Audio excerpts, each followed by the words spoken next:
Okay, I don't use a lot of scents, but I'm going to do a short video on, well, short to me could be 10 minutes. Short video on scents.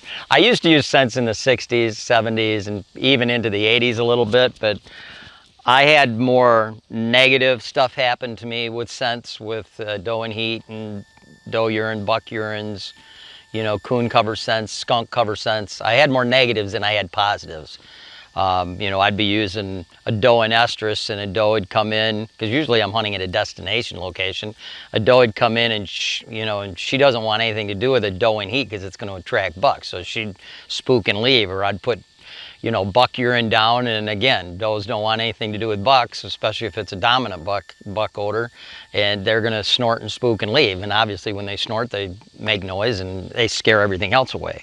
So I rarely use scents in Michigan, extremely rare in Michigan. I will use them when I go out of state because there's a lot less hunting pressure, and there's a lot more dominant bucks and mature bucks, and you know, there's a lot of does. So the age structure of the herd is a lot more balanced than it is in Michigan and in heavily pressured states.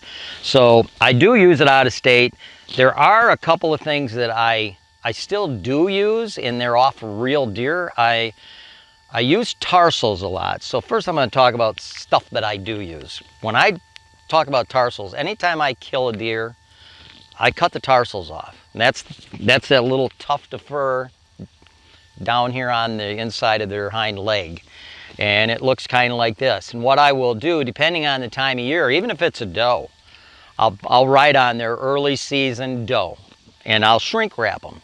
You know, just like you're shrink wrapping meat, venison, when you shrink wrap it, so it lasts a long time. And then on the back of the actual package, I will put, this one here is doe from 2018, early season. So this is an early season doe, so I might take this out and use this just as a cover odor to make deer feel comfortable coming in, like there was another deer there prior to them coming in. I will also potentially use this as a deer drag with a buck tarsal. But typically if I'm going to do that, I'm going to use a doe closer to late October, early November. You know, and typically when I get those, I cut those off a dead deer I find on the road. Because you can cut tarsals off roadkills as long as, you know, they're not more than, you know, a day old roadkills. And in Michigan, we have over 70,000 reported roadkills a year. That's where they actually call the police and they come out and take the deer away. So there's lots and lots of roadkills in Michigan. We got lots of deer, we just don't have a lot of big bucks. So don't be shy to cut tarsals, whether it be off a buck or a doe or whatever, off of a deer. Put it in some form of a Ziploc bag and then shrink wrap them and mark the time that the deer was killed.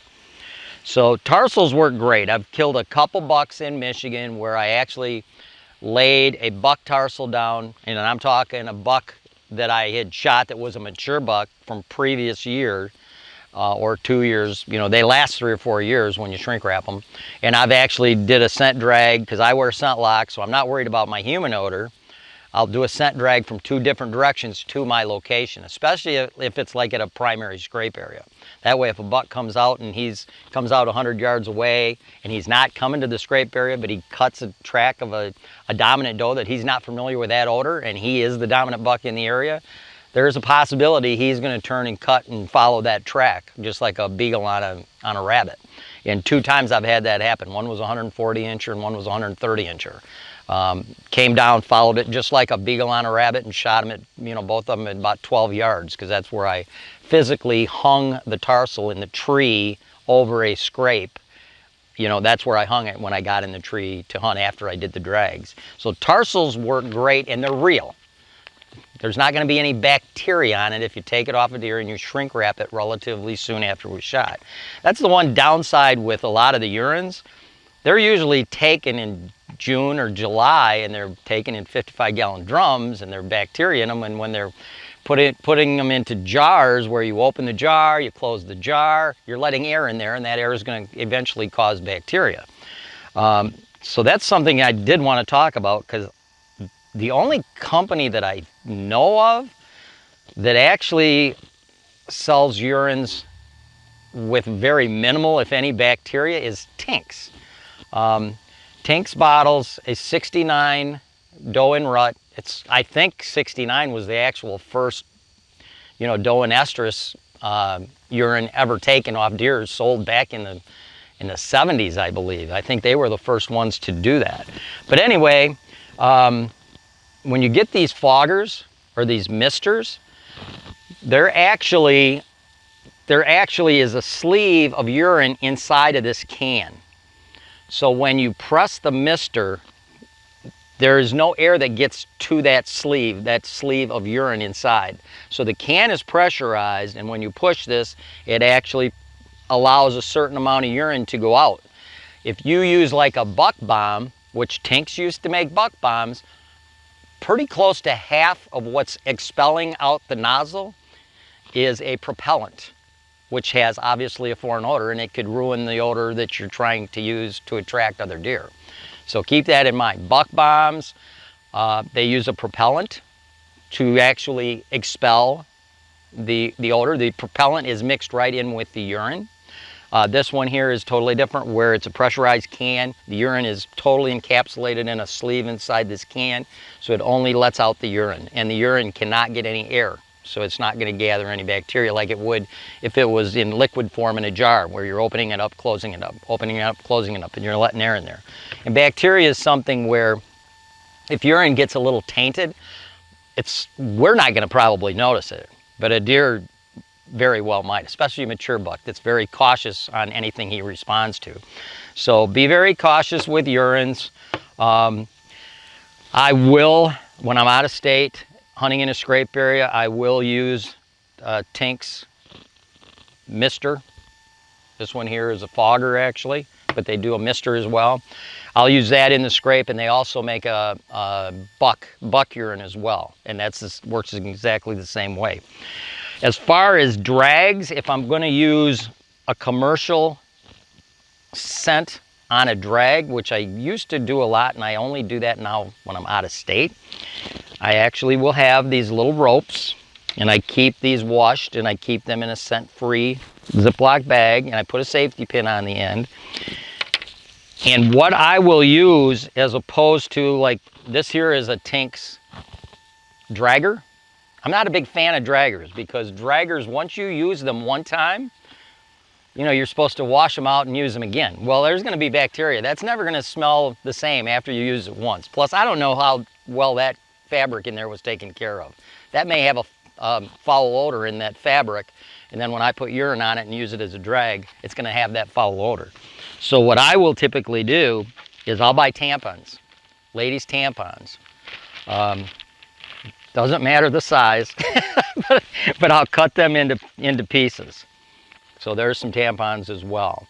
And so what I'll do is, with the safety pin on my string that I'm going to use as a drag, I'll actually put whatever odor I want to use on the tampon, because these are pretty dang clean when you buy them. I'll put the odor on the tampon and pin it to the actual end of the string, wherever that string went. So if I am going to use some form of a commercial scent like these here, where I'm going to actually physically spray it onto this tampon and use it as a drag when I'm out of state hunting, that's what I use, tampons. I just feel like they're going to be a lot cleaner. You're going to have a lot less chance of having foreign odors. Because one thing about mature bucks, especially in heavily pressured areas, if you're hunting at a destination location and there's a foreign odor there, and he's coming in, and lots of times they'll come in from downwind, and I'm not worried about them winding me, but if they're coming in from downwind, if they smell something foreign to that location, something that's not supposed to be there, even though it's not human odor, there's an excellent chance he'll turn around and leave. So you don't want to booger a location up with, to me, in a heavily pressured state, I don't like to booger it up with scents, because I just don't have the confidence in those scents not being boogered up from the manufacturer or from something that I would put it on. But tampons are pretty clean.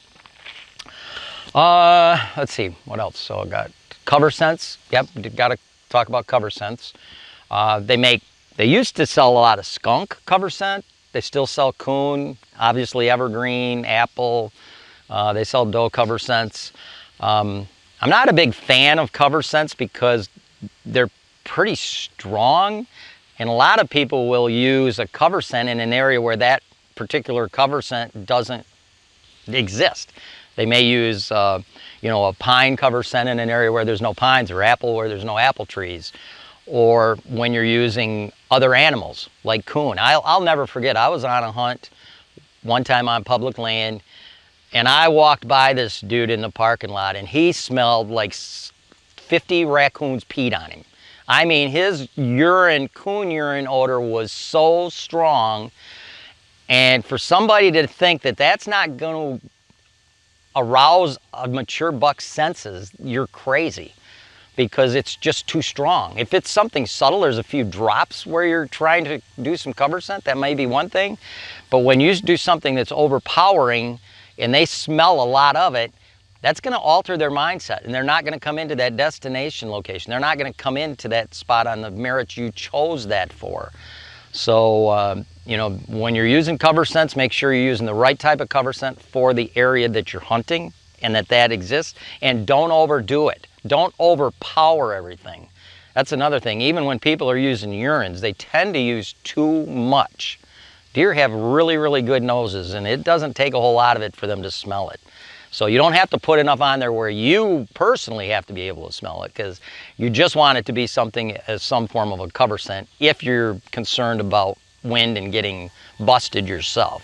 I personally am not, so I don't use cover scents.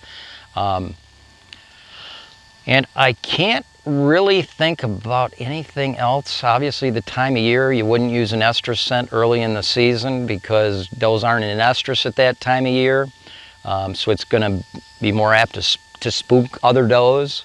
But tarsals have been my best. So there's one other thing. If you're hunting at a primary scrape area, always hunt it clean the first time or two.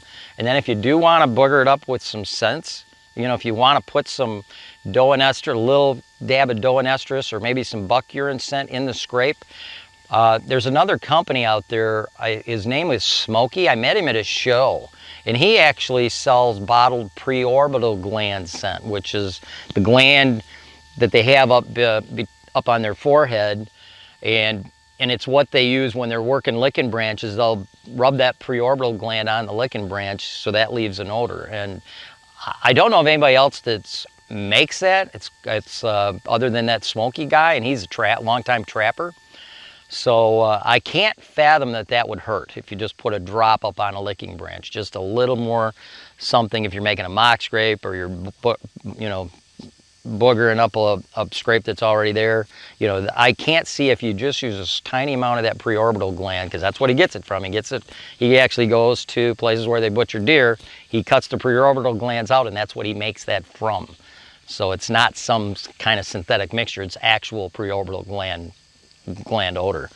Other than that, to me, you're always going to have your best success the cleaner you hunt. But there are times when it doesn't hurt to try and use a scent drag, maybe some sort of a lure, an estrus, as long as it doesn't have a lot of bacteria in it. They can work. Obviously, lots of people have killed a lot of deer doing that. So, but I will say this. As far as I know, Tinks is the only one that sells one. You get 100% urine. There's no additives to it whatsoever. And it's enclosed, so you're not going to get the bacteria in it. And that's about it.